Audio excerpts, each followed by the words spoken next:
Армысыздар, менің құрметті көрермендерім. Сәуленің әңгімелері атты жаңадан ашылған қазақ каналын қолдаңыздар. Мен сіздерге қызықты оқиғалар желісімен аудио әңгімелер ұсынамын. Менің арнама жазылып, лайк басып, жақсы пікір қалдыруды ұмытпаңыздар. Енемнің түрін көргім келмейді. Атанам 8 жасымда жол апатынан қаза болып, кішкентайымнан анамның туған әпкесінің қолында өстім. Тәтем мені үлде мен бүлдеге орап, аялап өсірді. Ешқашан аманатқа қиянат жасамаған, ары да, жаны да таза дара жан.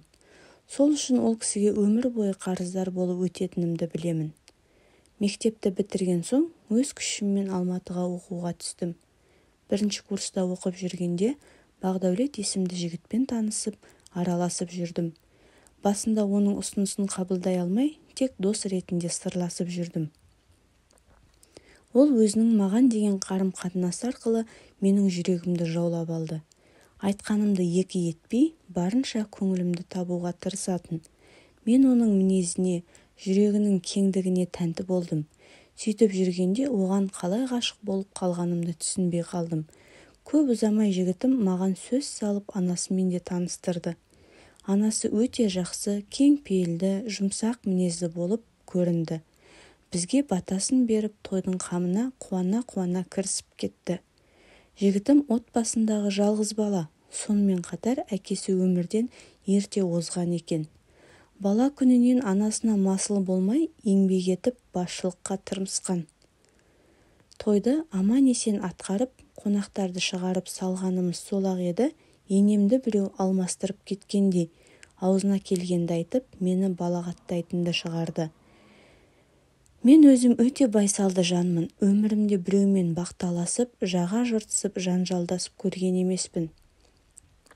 Оның үстіне сүйгенімнің анасы болғандықтан, ол кісіге бірде-бір рет аузымды ашып дауыс көтермедім. Барлығына осы күнге дейін шыдап келемін.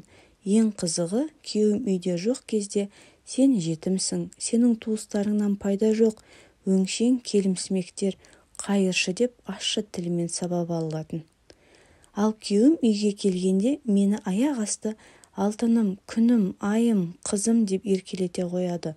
Ұлына сыр білдіргісі келмейді. Себебі күйеуімнің мені қатты сүйетінін біледі. Кейде Бағдәулетке жылап бар шындықты айтсам, өтірік айтуға ұялмайсың ба? Қарияға кінә тақпа. Анам сені менен де қатты жақсы көреді. Ал сенің айтып отырғаның мынау деп менен көңілі қалғанын жасырмайды. Осылай күндер жалғаса берді. Өзім үйленгенге дейін Алматыдағы белді компаниялардың бірінде қызмет атқардым. Келіндік міндетімді де қатар алып жүруге тырысатынмын.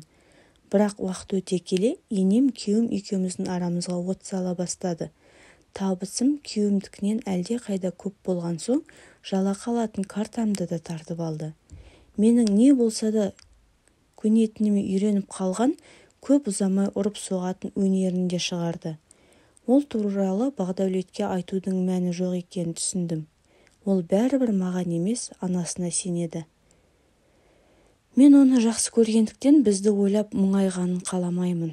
Дегенмен анасының әрекеттері шектен шықты. Бірде үйге шаршап келген Бағдәулетті кіре берісте ұстап тұрып, қатының бар тапқанына боянып сыланып, біреудің ашынасы болып жүр, үйге кеш келеді, еркектер үйге дейін көлікпен әкеліп тастайды деп өтірікті судай сапырды.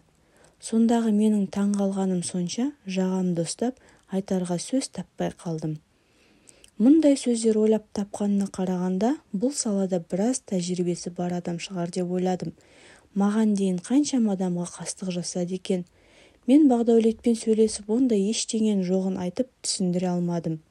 Анасы, сені балама ұрпақ сыйлайтын аяулы жар, ибалы келін болады десем, сенің жүрсің мынау, иттігіңді енді көтеретін жайым жоқ деп, мені үйден қуып шықты. Ал Бағдәулет анасының сөзіне сеніп, менің бетіме қарағанда жоқ. Қазір әпкемнің үйіне қайта келдім. Күнә болса да, кейде баламыздың болмағаны қандай жақсы деп ойлап қоямын. Баламның әжесі мұндай қазымыр адам бола алмайды.